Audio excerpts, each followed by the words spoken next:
I didn't saw two homeboys go at it behind a female CO. They write them letters and everything. If they see a CO that's going, like messing with an inmate, so you're gonna feel like, man, that boy a clown, man. If he can get out, I can get her.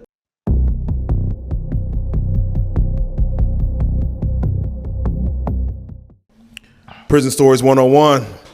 We got him back. The first people, wow. Yeah, no. Shanks, sir, you hit the ball clean, clean, clean. I prefer the wine. Wine. There we go. All right, now you know we in the building. Now we got to know. We in the building, baby. Noel in the building, man. Terrance, Gangsta Williams, Terrance Savine Williams, Mr. Answer right back, man. Yes, sir. You're looking mighty nice right now, man. Yeah, you know that's what YouTube do for you. Man, when you loyal to it, it will be loyal to you.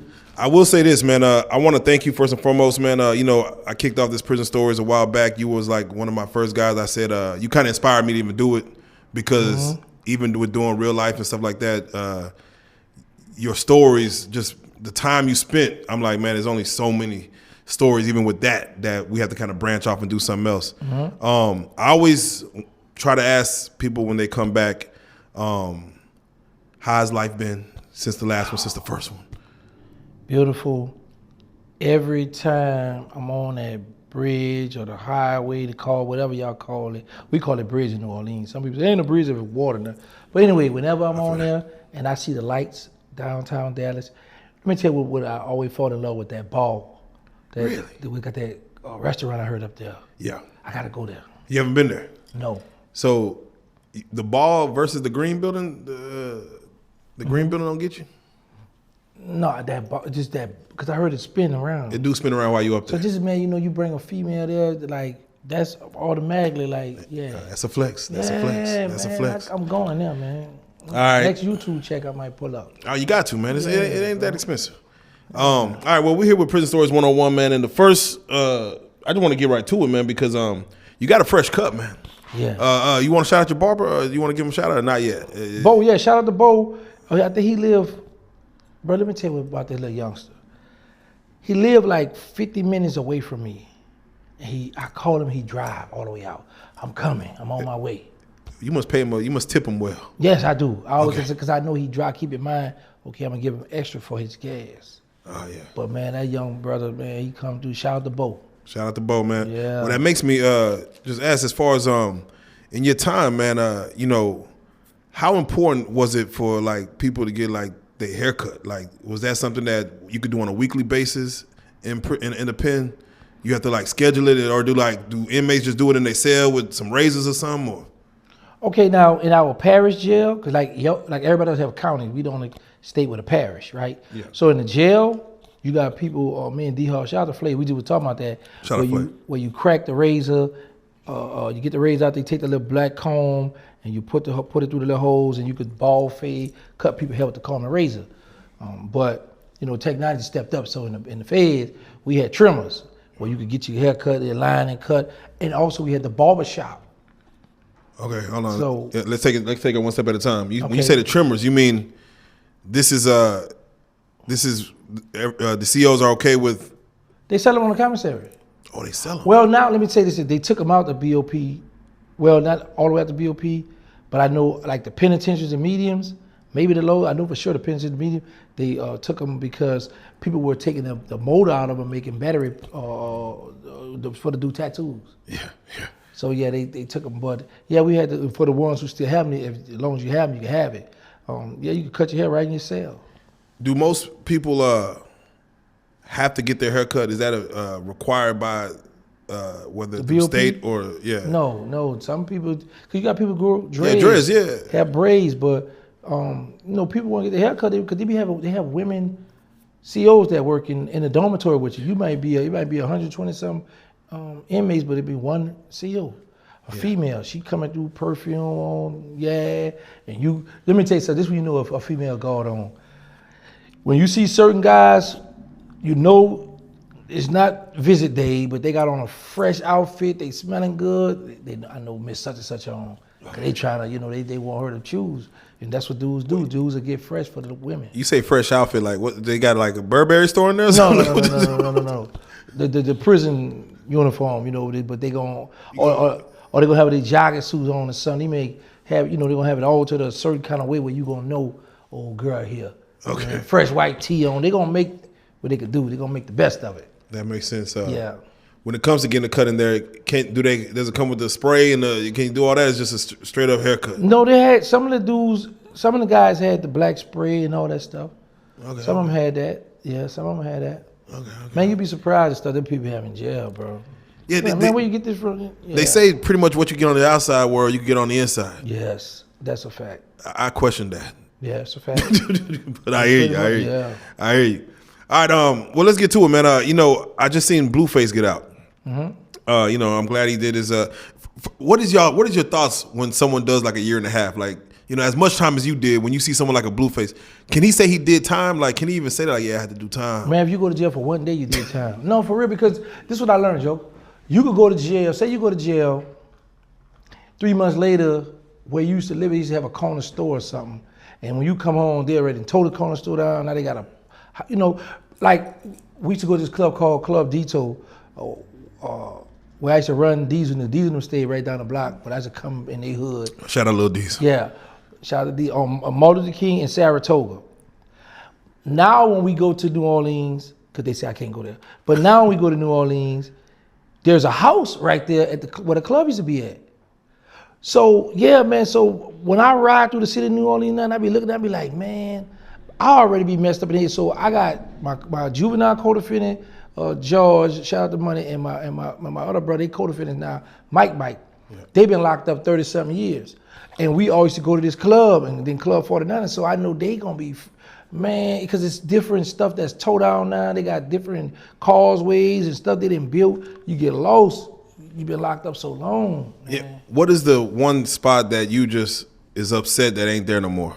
The Magnolia Project. Damn. I'm upset, but then I'm a little happy as well. Because with things that's going on now with social media, it's like, it'll be like a kahuna struggle, like who got the biggest balls? Yeah. Because you saying I can't come here, and I'm like, boy, this was my project, I'm out here, so, I'm happy, I be like, man, I missed the project, but then I be like, no, because it'll be, their body count will be back up. Normally they'll have like places that's considered like black historical places that they won't tear down because it's the history of it. Do you feel like the Magnolia Projects needed that? Like, nah, because of the history here, it should never be torn down. It should always stay a monument of New Orleans. Well, they kept one building. Okay. I want to say every project, but I know just about they got one building that they left where you could remind where the project. At least see it. Yeah, No, that's what's up. Okay, at least something. Now, I would say this: in the Magnolia, they kept on the old side, one of those buildings. I don't like that. They kept a building on the new side. Oh, yeah. That's why I stayed on the new side, but they kept the old side. So, yeah. All right. Well, thank you for clearing that up. If you did one day, that means you did time. So Blueface, he himself did a year and a half, a year and some change. A year and a half, a lot of stuff changed. A lot of stuff And changed. a year and a half, a lot of stuff changed, bro. You come home and be like, man, what happened to such well, girl? She don't live over there anymore. Yeah, they moved, brother. Yeah, a lot of stuff changed. A year and a half is a long time, man. Do people, like, even the guys that that you did time with that got out, do they really be shocked about how much stuff has changed, like from technology to... Yes. Joker, I've been home 3 years and 10 months, and I still be shocked. Every time I go down there to the city of New Orleans, I be like, man, I remember this was here. I remember this was over here. And I still, my mind, I be like, man, they got a Home Depot here. Now they got this here. I be still baffled I talked to a dude. He said he went in, he had like Madden 96 was out, as far as on the Nintendo. Mm-hmm. So to come out and see the video game graphics, he's like, these niggas, they look real. Like, to miss all that. And to come out and be like, damn, you playing with real people on NBA 2K. Okay, now let me show you something. Because I was showing, I was just down there a few days ago, and I come up Washington Avenue to Claiborne, and I was like, man, the Pizza Hut used to be right here. And I would say there was a game room right here, and then across the street they had the car wash over here. But all that's gone now. What's there now? They got different stores now, like Ross and stuff like that. But when I was out, you had like AutoZone, Winn-Dixie, Bargain Center, Walgreens, and Payless. So now all that's going. Now you like, man. And then on the other corner over there, they had McDonald's, Popeyes. Across the street, they had a Taco Bell. But now across the street, there's a 24-hour donut shop, and they sell glazed beignets. So you go there 2, 3 in the morning, God. Cop, yeah, man. But So you do understand that, most places, the businesses, they don't have enough, money or something. Like, would you have saved, what business would you have saved if you could have saved the business, if you had the ability to? man, the Winn-Dixie across the street. Oh, they said the Winn-Dixie. Why the Winn-Dixie? It's like it's like a Walmart. The Winn-Dixie, that's a big grocery store. So these days you got to go certain other areas to go shopping. Go get your groceries. So the only we say I'm going to make groceries. The people be like, man, how y'all gonna make groceries? But you go and get your groceries right across the street. I hear you. One thing that Blueface did when he was in there, he got a lot of face tattoos. I'm just curious, what does it mean to get your face tattooed in the pen? Like, does it give you more intimidation? Are you scaring people when you add a couple teardrops to your eyes? I'm not gonna say teardrop, but certain tattoos, like when you see certain them Latinos in the joint with them tattoos on their face, I already say everybody wear a mask, but when you got those tattoos on your face, now you look at them like, boy, look like a little cold killer, but he might be soft. But you could hide behind those tattoos. So I know this though, in the feds, you get a write-up because they take a picture of you. So say I come in the feds 5 years, 10 years later, now I got all kind of graphic design. Hold up, boy, let's go. Yeah, no, what happens? Like, where You going to the shoe, you're going to lock down, you're going to put you in the hole. Does it do anything on your time? Like, yeah, sometimes you can lose good time. Because like say for instance, like if I was set to get out in December of this year, and then now I got to write up, that's a 100 series shot. So now it might push my date back to February of next year. So now when December come, next month roll around December, you're going to be like, man, I'm going to be getting out. I could have been home for the Christmas concert or whatever. But now you got to wait for February, 2 more months because you did all that to your face. Did you get any tattoos in prison? No. Why not? What was your reason? That wasn't my goal. My mind was focusing on getting out of prison. I wasn't worrying about no prison tattoos. Well, you were focused on getting out of prison the moment you went in? Yeah. It never settled for you like, I'm... No, man, my bad. I did get a tattoo. I got one right here on my back. I got a knife in my back. Oh. It's a life plus 20 from a friend. I did. Damn. Yeah, I did. You got a knife in the back. Yeah, because I felt like the dude I was cool with, we used to be kicking it, and then he waited till I got moved to another jail and went to my co-defendant and was talking about stuff, and my co-defendant, him talking to dude was wired up in the jail, and that's how I got life sentence. They gave me a life sentence for 2 murders that I was never indicted or charged, never went to trial. Judge said by the preponderance of the evidence, I feel like you did those murders, life. Oh, man. And he gave me life twice. Is that judge still around? Yeah, that judge agreed to let me interview him, but by me still being on paper, they said I couldn't do it. They even contacted my PO and everything. Oh man, that would have been a great interview. Yeah. If you don't mind, let me know some questions you would have probably asked them. Well, my mind would have been on why you were so harsh towards me when you said my co-defendant one orchestrated the murders. You said you believe my co-defendant had the guns, but yet you said you couldn't justify giving me less time than him, and you saying he the one that orchestrated all this. Why, you knew I went to college, you know I had a lot of good stuff going, but you still was hard on me. He was real hard on me, and I was like, but at the time, I was like, man, this is tripping, but I would never, my lawyer always thought I would act crazy in the court, but I was like, man, I ain't stupid, because I know this will come back and haunt you later on. Now that you're a grown man now and you've been through life and you've seen what you've seen, do you think you know why he was so harsh on you? Just knowing looking at the old you back then, from what you were, an old white man looking at you, do you see why he was probably hard on you? You know what's crazy? I don't know about Judge why I be thinking he black, but he just look white. But anyway, yeah, I took a picture there. You know how the judges be all right here? There's a judge here. Because, let me say this here, and this is why I don't hold no hard feelings toward him, because when he got ready to, when he re-sentenced me where I'm out now, his exact words were, I know you got that nonprofit. I know you're gonna go home and do good. That was his exact words. Yeah. So, yeah, you know, I was young, and he feel like, man, you were young, you were attached to a lot of stuff, got a lot of murders. You accept responsibility for this, but you're not telling about all these other murders. Yeah. And all that's in my sentencing transcript that's online.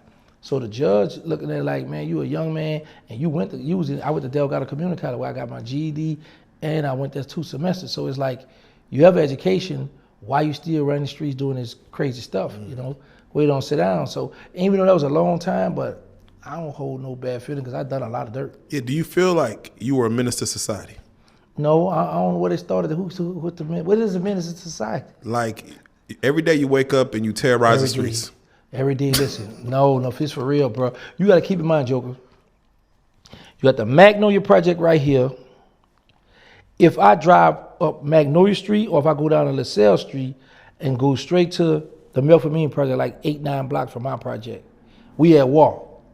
Or you go the other way, you got the Callio Project. And then on Martin Luther King, you got the you got the Melf and the Callio on the same block. Yeah. You know what I'm saying? So, and if you at war and you trying to prove a point and we all young, you tough, I'm tough, we gonna see who the toughest. Yeah. So we had those situations in the air. Every day we woke up, we were trying to rob somebody, hit a lick, go try to put somebody down. Yes, man, that stuff was vicious. I'm curious, what was your daily income in the height of your just terrorizing of New Orleans? Man, at least I'm gonna make at least 10,000. I said daily, sir. I didn't mean like monthly. No, that's bro. Oh, listen, let me tell you something. Let me tell you something, Joker. This is real talk here. Anybody from my era will tell you, like heroin, right? They say that's a rich man high. What that stuff, fentanyl, all that stuff they're doing now, killing the people. We didn't have that back then. We had the real heroin, where you might buy a quarter of heroin was $1,500, sometimes $2,000. Yeah. An ounce of heroin was anywhere from $5,000, $6,000, sometimes $8,000 if it's a drought. Mm. So if you breaking that down and selling bad, man, my co-defendant Blabber, man, when I would come in the project, about 8 in the morning, Blabber be like, he'll have like anywhere from $15,000 to $20,000, he'll be telling me, man, I'm about to go get me some breakfast. I'm looking at him like, man, he made that right. Because you got to keep in mind, when somebody on heroin, they going to get up early in the morning. At 5, 6 o'clock, they get that sickness off them, to get ready to start their day. So, man, it was plenty of money back then. Now, from the stuff I've been hearing from guys talking about how much, like a gram, like we used to sell a gram for 100. No, half a gram was 100, whole gram was 200. Yeah. So now, a whole gram right now might be $45. Yeah. That's a lot I'm not money. sure. I could be wrong with the pricing because I haven't been in YouTube and keeping me off. Yeah, got it. Thank the Lord. Thank the Lord. But man, back then making money, man, that stuff. Like I would get money. I used to get bags of money. I might go on the bus with baby and be like, man, hold it for me, and forget I didn't gave it to him. Damn. Man, bro, it was money back when we was coming out. We were young. Well, your mentality wasn't to save it. Your mentality was to get rid of it as quick as you got it. Let me tell you what's crazy. I had like $375,000 saved in a safe with this old lady I know, and she passed away when I went to the feds. And the first thing when I called, I was just calling to check on the family. First thing heard the godchild, grandbaby say whatever. We don't know where the money at, where your safe at. I was like, first of all, I wasn't even calling for that. I want that, but that was, and then there was a room I had to tell my people, I said, man, I buried the safe in a circle. They about to tear the project down. I had my people ready to go dig out. I said, man, I was just playing, but. So this money's never been retrieved? Huh? This money's. Man, if you got people holding money for you, once you go to the Fed or go to jail, period, that's over with. Now you might have like a pinky finger full of loyal people that will hold you down. Or they might even pay for a lawyer or buy you, but you could best believe in their mind, boy, you better not come home now. Man, I be coming home soon, so I'm gonna go ahead and keep this. What you could do? Call home fussing, cussing them out. They're gonna take that, then they might block you. I might not answer your phone no more. So, man, I would be scared that you might know some people on the outside that might come see something about something. Man, you'd be surprised the risk people take. Yeah, you're right. Yeah, people do a lot of dope. We call it, man, you playing them crackhead games. A lot of people take risks because they be looking at it like, I need that money, I want that money, baby, I love you, but I need it. Because now that you gone, I still have bills. I got access to this. Yeah. When the feds kicked my door in, they ain't find nothing. At my mother's house, when I was in St. Bernard Parish, my mama said, Terrance, you told her, I was like, what's up? Because I forgot I had hid an ounce of heroin in her church dress. So they didn't shake the closet or her church clothes down. And why'd you pick the church dress? Because it was in my mother's room. It's my mother's room. There wasn't a lot of traffic. Anybody don't go in there.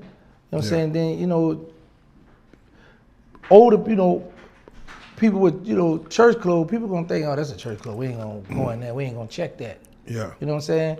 So I had hid hair on in there, and when I was in the jail, my mama found it.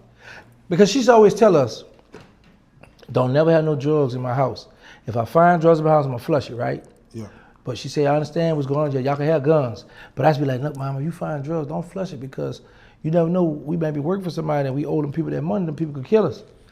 So, you know what I'm saying? We just shake it like that. But and I remember one time I was at my girl house and my mother called me because she had found some money in the in one of my drawers in a sock. That's what I'm saying. Like back then, like when you getting money, bro, you got guys who selling drugs. You got guys who robbing people, taking hits, kicking in doors. So it was all kind of cutthroat, so much stuff going on. Get these. That was going on that sometimes you'll forget that you had money. No, biggest facts. You know? Biggest facts. Did you know they always said the easiest way to hide something from a black person is put in the book. You never want to cut out a Bible, cut out a book, and like let me just stash my work over here. No, you know what? The only time I saw a Bible in my mama's room, but in jail I might have seen the Bible, but I ain't. No, because I had like two of my children's mothers had houses, so I got money over here, you know, money in the project. We got money. So the Bible. Then the Bible too small when you getting real money. Yeah, you're gonna need a big. Unless you cut the whole. You're gonna need Encyclopedia Britannica. You cut the whole thing out. Yeah. Nah, definitely. I have to ask again. You know, going back to Blueface, there was some pictures that came out of him like hitting the splits, like he was like voguing or something. It was some weird. I don't know if it was AI or what, but it made me want to ask like, what is the etiquette of taking a prison picture? Like, we seen a couple of your like, what is the etiquette that how you supposed to take a picture, and who are the pictures for when you take them? Like, do you even know who's getting them? Well, prison etiquettes. You got to be careful what you do because when you out on the yard taking pictures, other inmates, convicts watching. So when you take pictures, some do take pictures for their girls, some do take pictures for themselves to see, I used to look like this year, now look how I look, you know what I'm saying? Yeah. But if you've seen somebody at the corner of your eye hitting the splits, and his man's is hitting the picture. And what are they taking pictures on? Like, is somebody got a cell? Like, what they? No. We have cameras. So it's a camera. Is it a guy who runs it or? Yeah, it's a guy that's assigned to have a job. Inmate have a job taking pictures of the inmates. Oh, that's dope. I didn't know that. Yeah, and is it always on the yard? Or is it? Yeah, you got the rec yard. You might go in the gym. You got there, but it's always outside. Okay. And that's just like penitentiary and medium. But you got low. In camp, and I don't know what a camp. I never could make it to a camp. They would never let me go to camp. But if a guy on the yard doing a split, then he part of the rainbow community. Ain't no man. What if he was a gymnast? Like he was like he was like in ballet or something. You know. I ain't never saw no ballet in the face. Let me just straighten that right now, man. Bro. Nigga, what you in for? Well, I was there, these killers, they watching, they lurking. God damn. Yeah, they was doing a split, talking about some ballet. Now, you know, let me tell you, because I ain't much tried this class, yoga. Yeah, yoga, yeah. They be stretching it. I was like, nah, this ain't for me. I got my body here, but you had guys on the yoga do yoga, but, you know, dudes don't pay that no mind. But if you taking a picture and you doing a split, that's a violation number one. Yeah. Damn. It's curious. I'm curious because a dude who's down low but is trying to move in that spectrum of that world in prison, do they be trying to send hints to inmates who aren't on that level but trying to turn this dude out of something? Like, or is it up front like, hey, I want you, I seize you and I want you? Yeah, I had a homeboy where he would do. If he see a guy with homosexual, he would walk up to him and be like, "This your boy? Well, I'm ready. You better die behind him because I'm ready to die behind him." Oh, damn. Yeah, he might have his knife on him and everything. Oh, shit. Yeah, that's right. Man, we had some crazy. They had a white guy in Beaumont.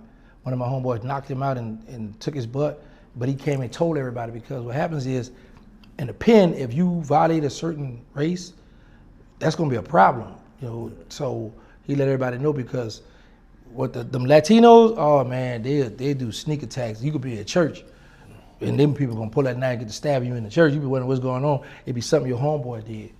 Oh, damn. Yeah, that was a headache, bro. That's why politicking in the feds is crazy, because you might have 300 people on the compound, and you might have one person speaking for all them. So whatever that person say could determine if a person gonna live to see the next day. No, that's facts. Is there a universal rule amongst inmates, like places that we don't get active, things that we universally we won't do, or is like it's really the land of the lawless? Man, Joker, they together now, Louisiana and DC together now in certain penitentiaries, but at one time a fight broke out, and it was about, they got this thing, this is some of the weirdest stuff. I did 23 years, 10 months, and I could never understand why you would have, like you see how I look like this here? You would have dudes might have a door like maybe this small, crack. Yeah. Then they sell the light off, and they watching the CO. Now, you know, if I look this way, look like I'm looking at you, but I might be looking at that light or the window or something behind you. So if an inmate got his door cracked this small and a CO look that way, first thing in his mind, well, she watching me. Then they say, oh boy, we gotta eat her. So now you got other inmates coming out, other domes coming to your dome just to masturbate and watch this lady. So one of the Muslim brothers walked by, told the dude, man, you disrespect. Dude, man, I'm in my cell. And it was a riot, a big fight happened from the units, the rec yards, Unico, medical, like dude sliding knives under the door. It was a big, it was a big wall behind it. That stuff is that's not tolerated in the penitentiary when you want to masturbate and watch a CO from afar. Well, the CO has to be right there in front of She you. need to come to your cell, right? Yeah, because you know you got some dudes that's like, bro, that's disrespectful. Damn. But you got some dudes looking at, I'm in my cell so I can do what I want. But some dude like, man, no, because I feel like you gunning on me. Though they call it gunning. Oh, okay, all right, yeah. They call it gunning, you masturbate. When a CO is with it, female walks by and like I'm with it, like let's go and get it. Like, what does she do? Like she just stands there, face you, and look at you, and blink or something? Or? Oh yeah, like you might have the cells like these all might be like we call it real estate, right? You might have all Muslim cells right here, maybe all blood cells, all Crip cells. So if you come to their yard, you can't go in on these cells. You're not with these people, right? But if she with the food in it, it depends on if you upstairs, whatever. She might stop right in front of your cell and just turn around and let you do what you do. Oh, turn around like not facing you. Right, she like, might look, because dudes want to see their butt. Yeah, they're just, yeah. You know, I remember one CEO say this: when they used to let us get porn, they used to let us get porn magazines back in the day, all kind of magazines, right? And then I knew it was in September. They took them from us, but you know, people still have them. So one of the CEOs was like, well, if I find a porn magazine in your cell, I'm not gonna take it because I already y'all masturbate off that, then I'll be your porn, you know. Yeah. So yes, they have you got some women let you know, man, look, don't pull that pistol out on me. Right. Don't do that. You know what I'm saying? You got someone be like, just do. I was just telling Shirt today how in a pen, it was this lady worked in the child hall. She had a big old butt, and she know people gonna watch. So one of my homies grabbed her butt, and but here's the thing, she was gonna let him get away with it, but he held on to it too long. So she had told him, I wouldn't have locked him up, but he just held on it too long. Violation. So she hit the deuces so the people can't lock him up. Damn. What do you think is too long? What would you say is too long? Man, 2 seconds, that's too long. You gotta pop and keep going. You can't grab that lady, man. No, listen, I'm saying, you gotta understand this, Joe. You got some compounds, you may have like 1,200 inmates. So child time come, people already got a chip on their shoulder because they got their little crews, like, you got sections where you sit at to eat. So if people from Louisiana right here, Texas right here, and one of your people get their tray, they can't walk through our sections because they're gonna get stabbed up. So you gotta go around. So some people already be upset or they might be mad. It's called child time and people say, hurry up before I lock the door. And you might try to call your girlfriend, she ain't answer the phone. So you already upset, you're thinking that boy over there, that man over there, whatever. So you got a lot going on in prison. So, and then you got some dudes, say if I'm talking to a woman, a CO, female, and these will walk up and say we right here talking, and he's standing right here, like waiting his turn to talk. Man, I'm gonna want to fight him or stab him because this is my woman at the time. We talking, you in the way, man, beat it. You see him putting down on this lady, she's smiling and laughing, and you right here. Right. So, bro, that stuff be so crazy, man. Did you see any fights over a CO? Like, Plenty of them, yeah, man. They got dudes be claiming them women. And the women don't be knowing that they claiming them, man. Oh, and the woman don't even know. Nah, they'll be done. So it could be in his head then. Yeah, Like, that she like me. I know this happened, and I was in USP McQuarrie in Pine Knot, Kentucky, and it was a white lady, white young female. She was young. She started messing around with this vice lord, and she wound up getting pregnant for one of them guys. But one dude had her first, and then another guy. You know, you got the guys who got the gift of gab. You know, them smooth talking guys. So he took her from him. So he got mad, dropped the note. Oh, she messed with the inmates, got her fired, got them locked up, and man, I done seen a lot of, like, one of my homies. I done saw two homeboys go at it behind a female CO. They write them letters and everything. If they see a CO that's going, like messing with an inmate, yeah. so you're gonna feel like, man, that boy a clown, man. If he can get out, I can get her. You know, some guys still be stuck on the street thing. Like, if I was on the street driving a Benz and you had a little Acura, like, you a little boy. But in the Feds, now we all equal. You know what I'm saying? So, so a lot of them, they can't wrap it around their mind that these little young boys fly, the women like it in style, and man. Yeah, they say The Feds like a world inside another world. Yeah, they say the Feds, when it comes to like commissary and stuff, there's no max on the amount of money you can have on your books. Is that true? Yeah. They say it can't hit $1 million, but you could have. Nah. I saw that on the computer. Yeah. Yeah. So did you see anybody or did you know anybody that had their commissary just game like that? Like, no, honestly, no. I've never saw nobody like that. The most I had was $40,000. Can you buy other people's shit? Like, No, you're not supposed to. You get a write-up for that. Okay, but so you got people that do it. If I'm on commissary restriction, I might say, okay, look, Flay, give me your number or something. I'm gonna send $200-300 for you to go to commissary and buy me commissary. Because what happens is in pens, people like to go buy a lot of commissary because if we go to war, somehow if they lock us down, we got extra food, we got a lot of stuff. Oh yeah, no, that's real. Well, you had mentioned earlier too that you said you never got a chance to get down to a camp. Yeah, they'll never let me go to Yeah, camp. like, mind you, you have a history, like you escaped before, like. Yeah, but it wasn't just because of that. It was because I had a violent case. Like, if you got murders and violent cases, they're not going to let you go down to certain levels. You just stuck on certain. You could go from pen to meeting, blah blah blah. Maybe a low if you've been down a long time. But I had a life sentence, so the low you got to have 20 years and under to go to a low. Now I heard stories you had, man, they got an old head, they got like that. The low, I'm like, I don't believe that. But then that matter was way back when they was doing it. But because they always changing the guideline, they constantly changing the guideline. So, yeah. If you were in a camp where you could walk around outside, look at the trees and grass, I mean, would you be just comfortable with that, or would you think like, let me get out of here too? See, guys sneak out the camp. I had a homeboy. He was in the Navy. Certain you got Navy base where you got inmates that's on the compound with the civilians. I had a homeboy, his girl, man, she just passed away too. Dang. She would get one of our homies, drive him to Florida, because the gate bar like this, hop over the gate, and he go get in his bed for count time, and he would sneak to New Orleans and go do whatever he gonna do. So they had got caught, got in trouble for that. But in the camp they get to sneak off, go to hotel, restaurant, go get food, go get all the contraband they want, and bring it on back because it's a minimum security. You don't have a lot of COs riding around, because you at a camp. You're like a trustee. That's real. That's real. real. You are a trustee, actually. Yeah, basically. What was the best job to have in prison? From what you saw, even whether one you had or one you saw someone have, like, damn, he got the best job. Man, now here's the thing, man. That's a good one there, Joker. You got some dudes that live to be a unit orderly, the head orderly. Some head orderlies, they get to dictate what cells you're gonna go to, how that the case, man, move him. Or when we lock down, they can come out. They sell toilet paper, so they big on that, on the toilet paper issue. Yeah. So then you got some dudes want to work in the counselor office, want to work back there because that's where all the women and the secretary and all them back there. You got some people want to work in the what you call that, where you go, chow hall, where you go fix the food, because they know If I work in the child hall, we lock down. At least I get to come out my cell and go to the child, cook me some food, make me like extra. Woo, woo, woo.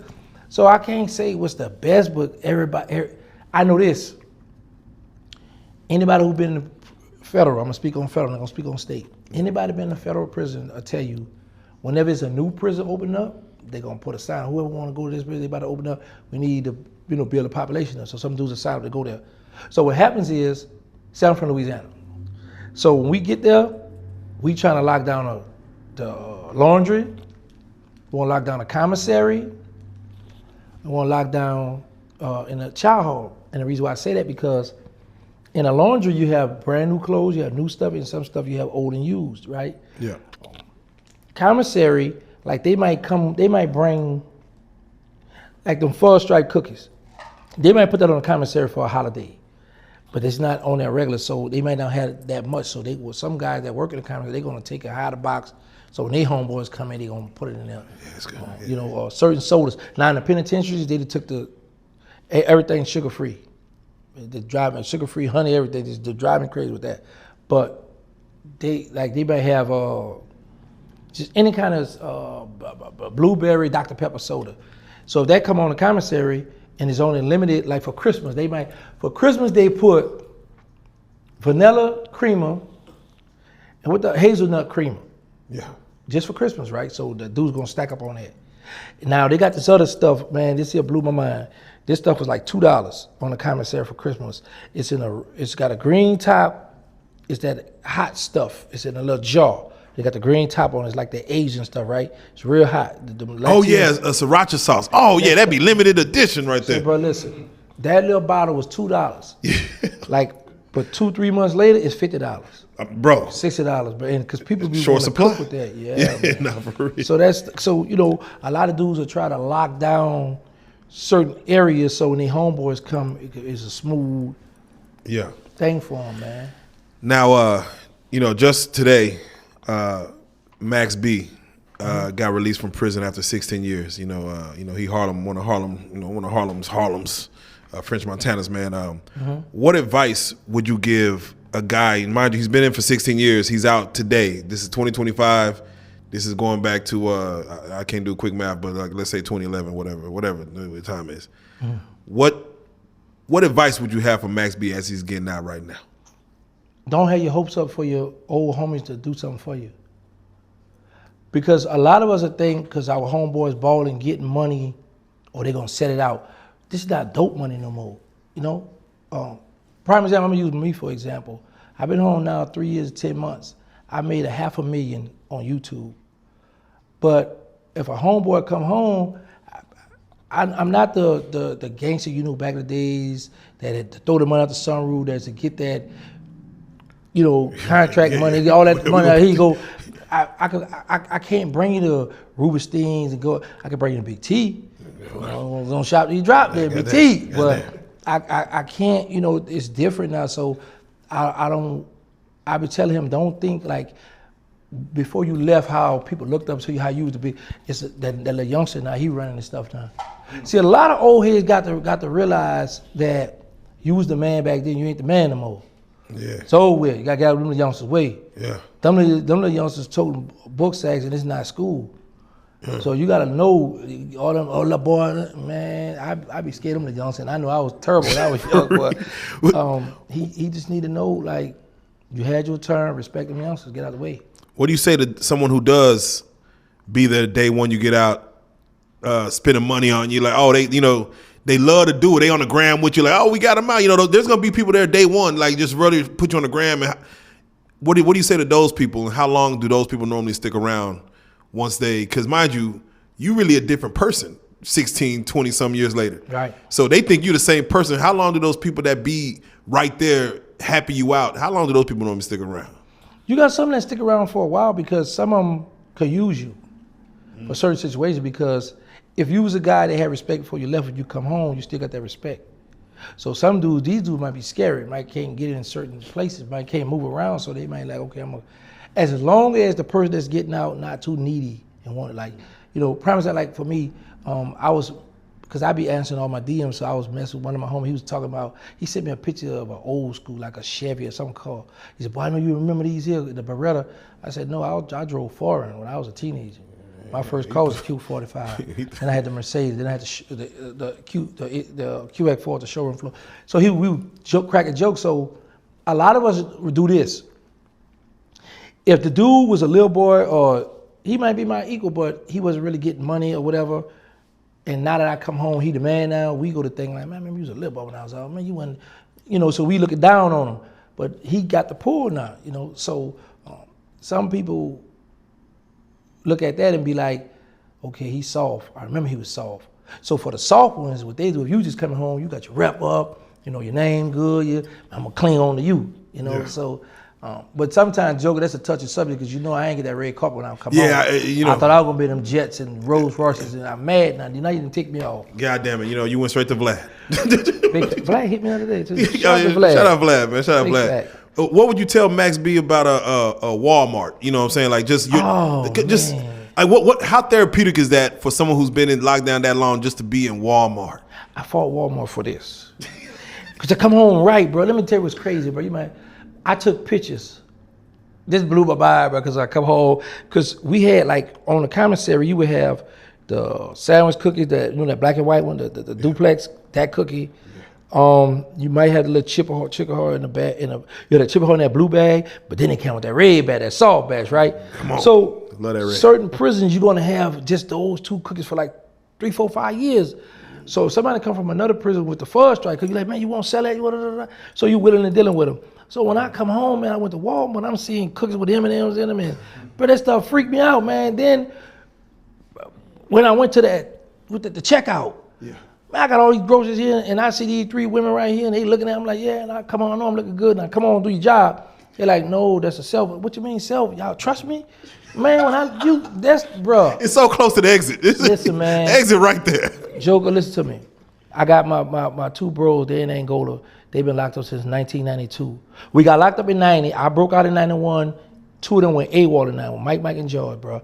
They caught a murder. And they didn't really do this murder. They've been locked up since 1992 for a murder they didn't commit. And they still locked up right now, bro. So I be saying to myself, man, if a lot of stuff be freaking me out with all this social media, like when I got out, when they brought me to the bus station, and I seen this female walk in, and she was on the phone, and somebody was talking. I said, hey, that person can see. She looked at me like, yeah. I was like, oh, I just got a fan, my bad. So when she turned the phone to me, I waved, he waved back. That, man, I was, man, that kind of freaked me, yeah, bro. That's the future. That messed me up. And then when I left the streets, it was 12 channels.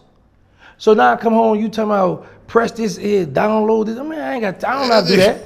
I used to come home, bro. I used to lay in the bed I laid in the bed 30 days straight without watching TV because I didn't know how to work the TV. Then one day I said, all right, I'm gonna try this thing. So I saw the YouTube app, I pressed that. Then I saw I could press in names. So I just started pressing in Lil Wayne, and I wanted to catch up on all the stuff with them, Birdman, what all they went through. So that became my TV. Nah, that's real. Yeah. That's real. Nah, it just even like you said. I tell people this. One thing Max B got good so far, what I see, he got people that's there. They doing it for the gram, but when you, and here's another thing with me, the reason why I was behind, because I was scared to use phones in jail. So you got, the people who got the cell phone, they up on the technology. I can't stand an iPhone. I got 2 of them. But I love my Androids. I got 3 of those. So you need outside support. You need people to help you with this stuff because everything is on that phone. Everything is online, bro. And like, I went to Kroger's one day, and because I always I don't walk in nobody's store. So when I go to Walmart, I'm getting that little wheelchair, that little thing, that rider, I'm in that. I ain't walking around. Damn. So y'all don't care what store I go to, they need to have that thing. Even the neighborhood Walmart, he in that thing. Anywhere I go, I'm riding. But so when I go to walk to one of them, and I saw a phone in there. I was like, somebody left their phone. I know they're going crazy right now. Yeah. So I held it, and somebody called, said, hello? They said, yeah, I said, yeah, I'm right. And it was down at the Fiesta, so I drove down and brought them their phone, because I'm like, I know on my phone, I got all my bank stuff, all that cat, all that stuff on there. So man, hold on, everything is on the phone. Hold on, wait, stay right there, man, because, you have bodies on your jacket, and the prison system has gotten you out to where you've seen a lost phone that could be worth some money. And not only do you not want to keep it, you want to drive to the person to take it back to them. man, they did a number on you I'm in a different state. for a better place. I mean, you wanna like. I'm in Texas. All my dirt is in Louisiana. Oh, okay. Let me tell you what my homie just told me. Was it yesterday? Either yesterday, you know I'm old, I forget a lot of stuff. So either it was yesterday or the day before. So we ride. He said, how you found this? I said, man, when I got out, I went to New Orleans for a day. I went to Fort Worth. You know, when I was staying in Fort Worth, I was helping this female out. I'm thinking I'm helping her with the rent. She on Section 8. I'm paying for all the rent. So she done a number on me. She worked me. She worked me good. So when I found where I live at now, he checking it out, right? He like, man, you did good for yourself. So we laughing about it, but we serious because it's like, you know, where I live at, you ain't gotta be looking, you know, it's just, I don't know y'all know me, I'm out the way, you know, I respect everybody, I'm out the way. So it's just a different feeling out here, bro. I'm just curious. Back then, would you like steal shit from a store? Like take, I'm gonna just steal this. I don't even want to pay for it. I'm gonna just steal it and walk out. No, I had too much money back then. Okay. And let me tell you what's crazy. I even had a Macy's credit card. I had credit cards back then as well, you know. So I was already on that stuff in the 90s. Yeah. But no, I couldn't. I was a neighborhood superstar, so I can't be on the news or go to jail for stealing a polo or stealing some socks. But come on, Joe. Yes. Man, come on. Got you locked up trying to be slick. Now, I had homeboys, and one of my homeboys did it. I had just come from my mother's job, and he got out the car, went in the store. We had what you call race filling. They'll go grab a lot of clothes and just run out the store and jump in your car and you pull off, you know? Yeah. But no, we was getting too much money. Do you feel like karma, like, do you believe in karma? Like, I think we asked this before on the, do you feel like when you do good will happen to you? Yeah. That's why I make sure I can help any and everybody I can. Yeah.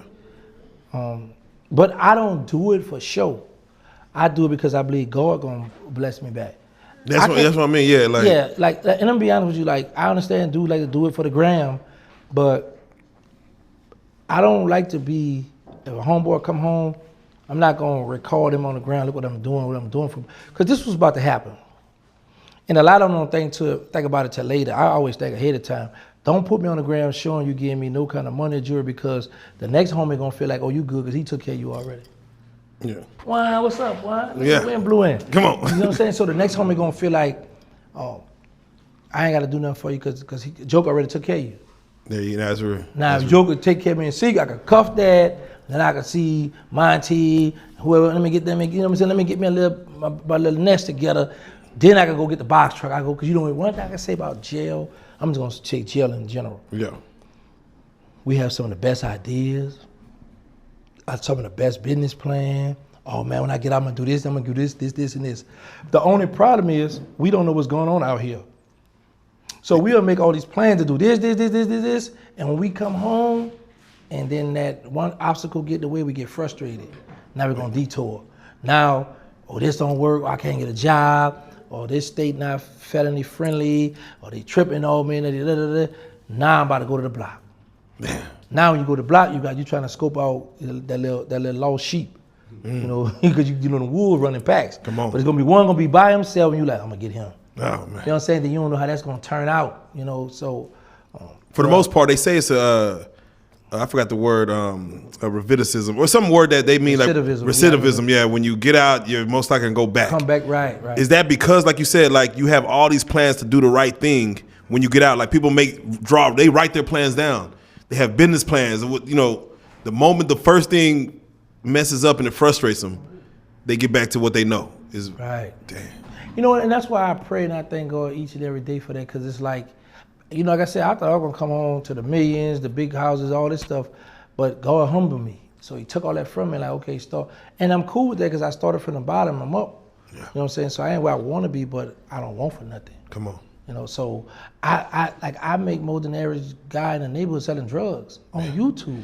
And you don't gotta look around. Like you said, you don't gotta look around your back. You don't gotta be in my house on the phone talking smack, and YouTube pay me for that. Come on. I say I don't believe that. When my first check was $2,500, then my second check was $5,500, and then my third one was $22,000. So I'm looking at that $22,000. You know, they make you hustle the whole month, and so you gotta wait the next half of the next month to get it. Yeah. I'm like, well, this money in the bank. Well, give me mine now. Y'all owe me this. I didn't believe they would give me that money. I was like, ain't no way they about to send this money. No, man. I ain't did nothing different. Yeah, all I did is just talk on the phone and you record and people looked at it and y'all about to download 22,000.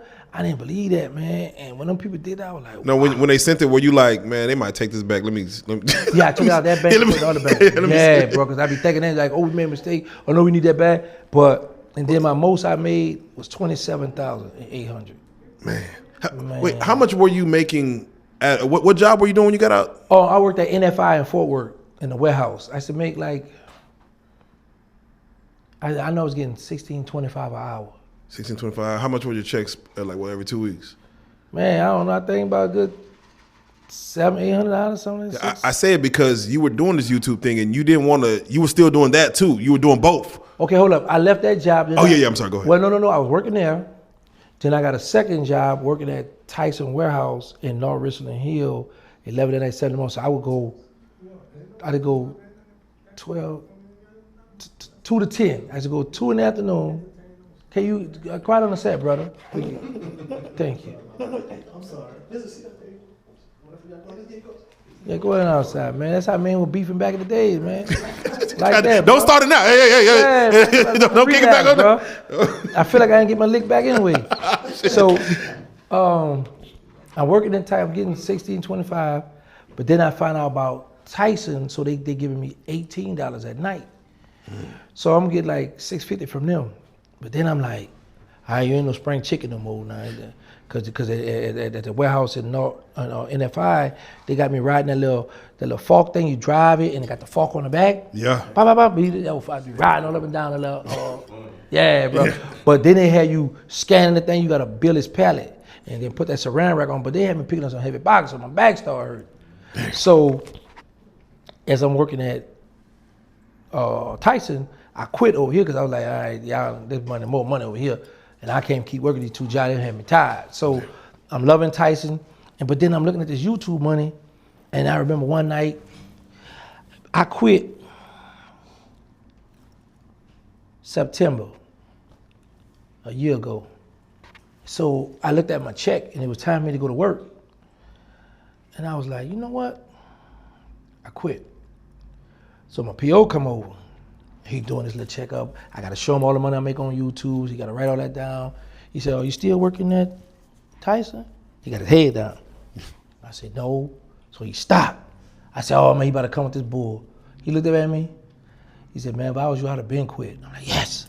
And ever since then, So to that question, what were you making at Tyson? Like, what was your amount that you like, I could leave? $18. So your checks was about what? I would break, after they take out, I would get like $6.50 a week.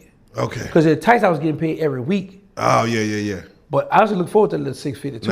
And then if you got a certain bag, I should get mine on Thursday, like 3-something in the morning. After I've been and cleaned up the floor, all that. When I go on my break, I look on that cat, on my Chase, and money in there. Man. So, all right, time to roll. Man, it's a blessing because when I hear stories like that, as far as everything you come from, to say you working a decent job. I mean, it sound like you working. The graveyard shift. Big facts. And then to say like, I could just talk on the phone and clear that.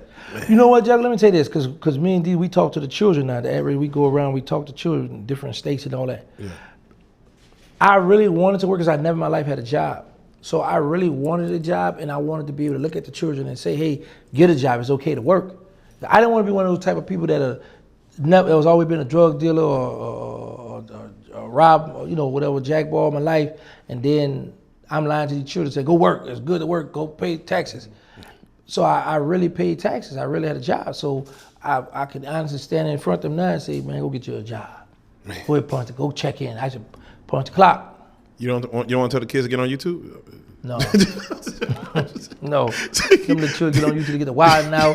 You see the backpack, you see the Dracos, damn an education. No, but for real though, there's a lot of them, they don't know the power in the words and the stuff they be doing, and the children will watch them, so they do get on YouTube. I just hope they don't get on there to rep their hood and make mockery of the next person, because we know when somebody dish you on YouTube, and the first thing that peer pressure, oh, you gonna let them do that? Yeah. You ain't gonna spend? Are you so now you forced to do something. Definitely. You know, we normally do these prison stories, man. We don't do it to glorify prison. We do it to deter people from going. You know, these YNs out here, they don't know the time that they might be facing. So that's why we kind of have these stories so they can know what to look forward to if they were to mess up and get in there. I have to ask you, as far as, would you say overall prison did help you? Of course. Because you got to keep in mind, we had the hot boys, we had the crew. So if you weren't part of our crew, we didn't care nothing about you. But by me being incarcerated, then I started realizing other people have feelings. I started realizing show love. I should show love when I was on the street, but now that I'm incarcerated, it's like we all we got now. I will say this. This is why I tell everybody this all the time. I didn't know how it felt to say I'm doing bad in jail. Some guys that get money, go to commissary, then you got some, their parents or their girl, you got to pay the bill, they can't send them the money, so they live messed up, they got to come borrow a soup or something like that. I didn't know how that felt. Like when I was in the hole for them 6 months, yeah, baby Terrance, he cut me off. But for the most part, when I was in prison, and that's why I always tell people is I would never make a disrespectful video or disrespecting Birdman or Slim because they had an open book for me. Yeah. I was able to call their accountant and say, hey, because I knew Universal was giving them 1.2 million every quarter. Yeah. So I know when that money dropped, I'm on her top. Send that. Come on. So it had got to the point where she would cut the check, then she got to get the proof from them, then she sent it to me, but it was to the point where they were like, listen, whatever you ask for, they send it to him. And I'm forever grateful for that because, man, what was the most rich. What was the most you asked for at one time? $20,000. You asked for $20,000? I still got the back when I was in the Fed, they used to, we'd get an envelope and they would give us a stamp on it to tell you how much money you get. So, yeah, they used to send me that. And money, that came through, the 20. Yeah. Now, the only thing I don't like is sometimes they'll make you wait a few days because you gotta clear. But yeah. What's your thoughts when you're waiting a few days? You feel like, is it coming or what's your? Well, it's there. They would mail it to the jail. Oh, okay. Back then, they used to send the money orders or send the checks. But then you could go look on the kiosk and they're gonna see this pending, and then they're gonna tell you it's gonna clear this day. Yeah, so that's why some people like, man, go get a postal money or go get this cashier check, and they're gonna that's gonna clear faster, But and one time Rosalind had sent me $300-something. She made a mistake and did that to my bank account. I held that stuff for a few more baby. Man, send my money. But he said, I'm gonna hold it for a little. Yeah, I had to hold that stuff for a little while. But man, them dudes, Baby and Slim took care of me, man. Did people who was in the pen with you know that's where you was getting your income from? Yeah, because in the pen is just stunt. Yeah, now I got that cash money. Ooh, but you see my people, you see Lil Wayne, you be talking that. Yeah. You're gonna talk that talk. You're gonna stunt. Go to commissary with the big bags. Go and buy the camera. We all spend the same limit, but we're like, we all got. But yeah, but I'm spending mine now. I ain't got to worry about them. We used to talk. So and then I had did the Fed magazine interview. I did a Source, Ozone. So I was doing interviews. They got a Fed magazine? Yeah, it's called Fed, and out of New York. Oh shit. Okay. I don't know if it exists now, but like Don Diva. Yeah, Feds. Yeah. You had Benzino had a magazine called Hip Hop. Benzino had Source first. Source, yeah. Then he went to Hip Hop Weekly. Oh yeah, okay. Oh, that was Benzino too. Yeah, man. Shout out Benzino, man. Yeah, bro. Big facts. Yeah, I said love that little magazine. So, we stayed in tune with the streets. All right, for those that want to catch up what you're doing now, you just spoke on doing stuff for the kids. Can you speak on more of your philanthropic work, more of what you're doing and stuff like that? Yeah, I got a nonprofit called They Need Us. My first nonprofit was called Hug the Block. Yeah. Because every time I would call home, I would ask Birdman, yo, what's up with the homie, such. Man, he's still hugging the block, man, he's still hugging. I'm like, I don't like that. Hug the block, right? Yeah. We used to say, oh man, he's still hugging that block. So I was promoting it, talking about it. I had put up a curriculum and everything because I was trying to do it from prison. So, and I learned this, that your vision is not everybody's vision. People out here in the real world, they gotta, and I had to apologize to my mother and a few people because I was like, in prison, when we ask you to send us some pictures or go to Western Union, send us some money, and we sit down chilling in the dome with the homies, looking at TV, whatever, and they go check out, why you handling? No, why you ain't doing it? You upset with your people. But it wasn't until I come home that I realized it's not enough time in the day. But the time go by so fast, and you be like, you want to do this, you can't spread yourself too thin. But I mean, we spend ourselves 5 to 8 hours sleeping. Man, well, I don't sleep that long. Yeah, we got that. Up and at it. Up Man, and at 'em. If I'm going to take me that nap, I'm back up. Yeah, boy, got to get to it. Yeah, got to get to it. Yeah, but So the nonprofit now was called, though? It's called They Need Us. And me and Diesel, we went to Farmersville, Louisiana. And I never thought I would say this. Like, I was happy to see the sheriffs in there, you know, because like they got the gun on them. I'm like, 'cause I can't have no gun, so I got protection in here, right? So there was a sheriff. He's a pastor too. He didn't know me, but he didn't want me there. So my homie who was hosting the show, shout out to Pac-Man, he texted me. He said, "Hey, it's a man in here who ain't want you to come here and want you here, right?" So this man up talking, I don't know this the man. And he talking like, you know, he was a sheriff for this certain jail out there. He said, yeah, all these guys be big and bad. When I come into jail, they get on their bunk bed, they get out my way. He's a short little guy, you know. So I'm listening to him, and it resonated with me because I was like, that's how I be. We be tough on the street, but when we go to jail, boy, blacks and all, they gonna put hand and feet on you, you know, sticks and all that on you. So yes sir, no sir, yes man, no man. So I'm listening to what he's saying. I'm like, yeah. So when he finished, me and Diesel went after him, and I was telling the people like, yeah, he right. I'm talking to the children, and he laughing, and I'm going, and he shaking his head. He like what I'm saying, right? So afterwards, he come over there. He said, hey, I want to take a picture with you. So the guy who texted me, he said, man, you know, that's the man right there who ain't want you here. But I was like, you know, he judged the book by the cover. He hear my name, he thinking the old stuff, whatever the case may be. But after that, you know, we took a picture. And boy, have the tables turned. Boy, I want to put this on the record too, because Diesel worked me. Like, he ain't do no talking and got paid. Oh, damn. He said, I'm gonna tell all these kids what they need to know. And no, he just stood there, and I'm doing all the talking. I got to dock your pay. Yeah, nah, he said, I'm gonna be a living testimony. I'm gonna just stand here. That's what he did. I'm gonna be a living testimony. A little something, but y'all held us down, man. It was nice though, man. But I told the people, I said, listen, when you bring children out here like that, you can't. All of us in this day and time, we have short attention span. Yes. So you can't go have a good event 1 month, then think 3-4 months down the line. Nah, you got to constantly be in these children's face, be on them, because these little children get sidetracked. This what blew my mind when I come home. Everybody in their phone. Everybody. Killers and all, everybody got their head down there. I said, what the? Ain't nobody talking to nobody. Everybody in their phone. Ain't nobody talking to nobody.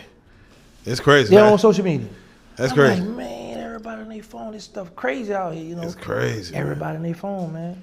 Yeah, that's the way it's gonna go. Scoliosis and back problems gonna be big. Man, my neck hurt about 20 right years. Now. He said my neck hurt right now. I be in mine. You got to be in these phones, man. That's your money maker. That's a God damn, man. With that being said, I got 3 on right. You already know what it is, man. And tell them if they don't know what the chili pepper means, man. Tell them what the chili pepper means. So I'm one of the ones who started the Hot Boys, the street Hot Boys, not Juvenile, Wayne. You know. Yeah, not the ones that's on fire. Right. We ain't buzz rap, we was buzz cap. And when I went to jail, right, so there was this, I didn't know the Latino flag, you know, their color, black and gold, right? I mean, not the Latino, what they mean, the Latin Kings. Yes. So I got this white handkerchief with the black and gold on it. And the dude used to do tattoos. So there was a tattoo I got in the Paris jail. And he put it on backwards. So he realized, I said, no, leave it like that. Because already it was in my mind, I was like, you know what, I'm gonna be the first one to do this. So when I come home, I told Baby them about it. So when they got with Juvenile, Wayne and all them, the Hot Boys. So when I get them that name, the group, the Hot Boys. Yeah. So that's how the peppers come about. You know, well, you know they already had chili pepper, but you know, we use that for a little logo, we Hot Boys, hot chili pepper. So, you know, I'm one of the founders of that. So I was like, you know what, I'm the original Hot Boy. I'm going to get, you know, so this and this is what you see on my logo, when I be doing my videos. Yeah, that's hard. It reminds me of the I think it's a 7-Up dude back in the day, but I would love to see a little cartoon of the chili pepper one day. But with that being said, it's a blessing always to have you on, man. Again, we do these things to educate people that hasn't been in the penitentiary system, because again, there's a world that's also curious, but also these YNs out here are curious and they taking penitentiary chances. And we're gonna let them know. So with that being said, I gotta say it, man.